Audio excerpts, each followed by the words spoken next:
one, baby. Hold on to it.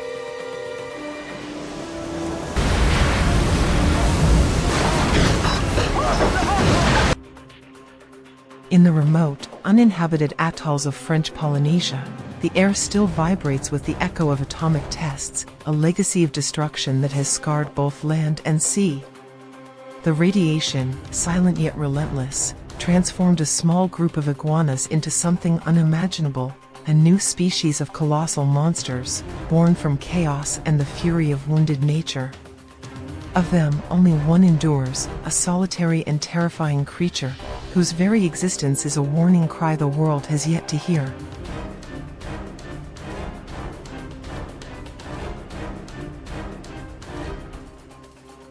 One night, in the vastness of the ocean, an old and battered Japanese fishing boat becomes the first witness to its wrath. The weary sailors feel a tremor that neither wind nor waves can explain. Before they can name the shadow that rises from the depths, their vessel is torn apart in a whirlwind of shattered wood and drowned screams, swallowed by the abyss. In a cold-walled hospital, the sole survivor of the attack lies trembling, his face pale as if he has seen the end of the world. With a faint voice, he barely manages to whisper a word that resonates like a forewarning: Gojira. French secret agent Philippe Roche, hardened by years of espionage, feels a chill at hearing that name. He knows it is not just a word but a sentence. With urgency burning through his veins, Roche tracks down the only man who might unravel the mystery, Nico Tatopoulos, a biologist obsessed with the secrets of radiation. Tatopoulos, his eyes weary from studying mutated worms in the poisoned lands of Chernobyl, has spent years chasing the scars humanity leaves upon nature. When U.S. intelligence recruits him, he does not hesitate. Deep in his soul, he knows this creature is not merely a monster but a reflection of human errors, a living echo of arrogance. As Roche and Tatopoulos race against time, Gojira's shadow looms ever closer, invisible yet inevitable, ready to awaken fear in a world unprepared to face it. Nico Tatopoulos, his heart pounding and eyes wide with awe, follows the monster's trail, each footprint a crater that seems to scream nature's fury. The immense, deep marks are more than traces.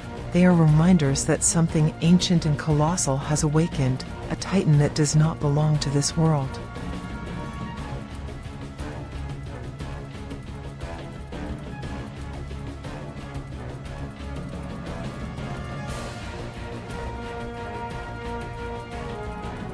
Guided by a voracious instinct, the creature pursues schools of fish all the way to New York, where it erupts from the waters like a living nightmare.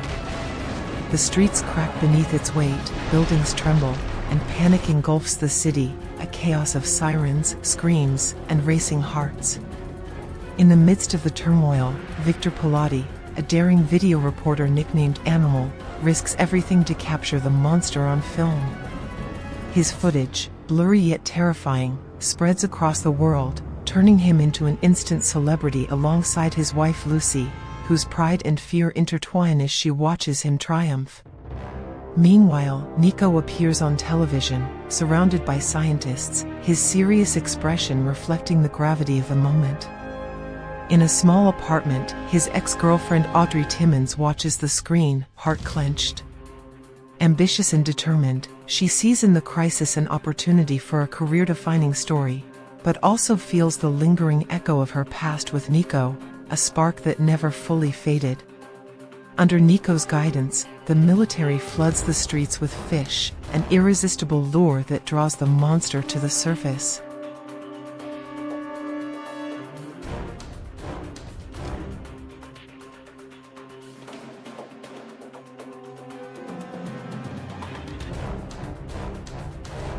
The sky fills with war helicopters, their rotors roaring like an enraged swarm.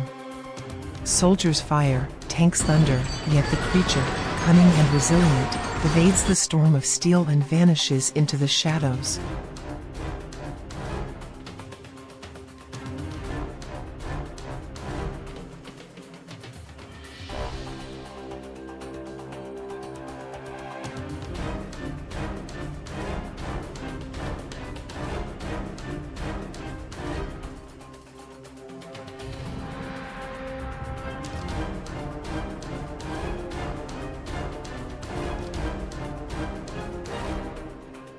Then, deep beneath the city, something chilling is discovered, tons of stored fish, a hidden nest.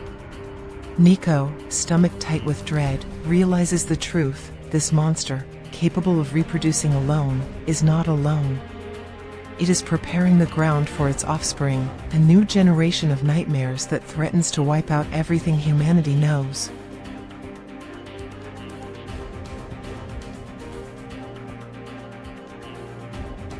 Audrey, driven by a mix of nostalgia and ambition, approaches Nico, her eyes shining with the hope of reconnecting but also with the hunger for a scoop that will pull her out of the shadows.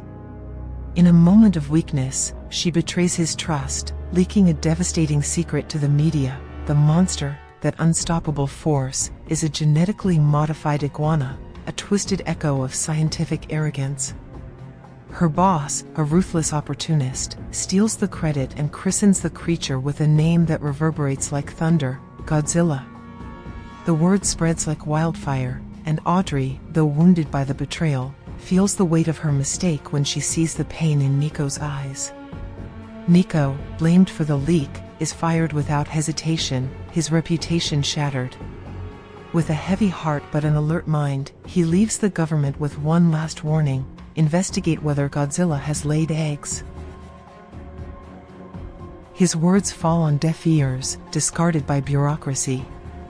Before he can leave New York, Philippe Roche, the sharp-eyed and unshakable French agent, intercepts him and drags him to a port where French intelligence has established a secret operational base. There, in the dimly lit warehouse filled with maps and monitors, the truth becomes more urgent.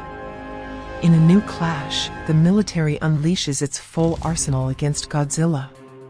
Submarines fire torpedoes that tear through the ocean, and the creature, struck, sinks into the depths.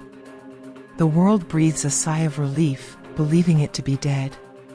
But Nico and Roche know the threat is far from over. Bound by a fragile alliance, they venture into New York's underground labyrinth, searching for the eggs that could unleash an even greater catastrophe. They are not alone. Audrey, consumed by guilt and the need for redemption, joins Animal, the fearless reporter, and together they follow, camera in hand, chasing a story that could be their salvation or their downfall. Deep beneath New York, Nico, Roche, Audrey, and Victor discover a colossal tunnel, carved by Godzilla beneath the old subway system, a shadowy passage leading them to the heart of Madison Square Garden.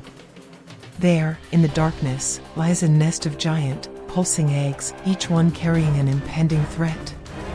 The air reeks of the pungent smell of stored fish, a feast left by the monster for its offspring.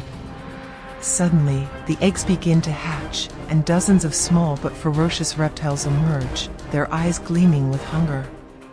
Mistaking the French for food, they attack with savage fury, plunging the scene into a storm of screams and gunfire. With their hearts pounding, Audrey, Victor, Nico, and Roche manage to broadcast images from Madison Square Garden, a desperate call for help that alerts the military. With no time to hesitate, the generals order an unrelenting F-18 airstrike, determined to exterminate the creatures before they escape. The group flees against the clock, the roar of the jets echoing above them as the building collapses in a storm of fire and rubble.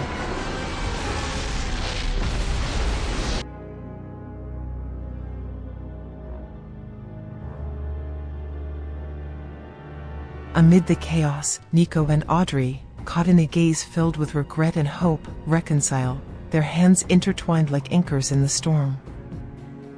But there is no time to breathe. Godzilla, miraculously alive, rises from the depths, its burning eyes filled with fury, seeking revenge for the massacre of its offspring. The chase is relentless, a whirlwind of destruction ripping through New York's streets. With both cunning and desperation, Nico, Audrey, Victor, and Roche lure the monster to the Brooklyn Bridge, ensnaring it in steel cables like an improvised trap.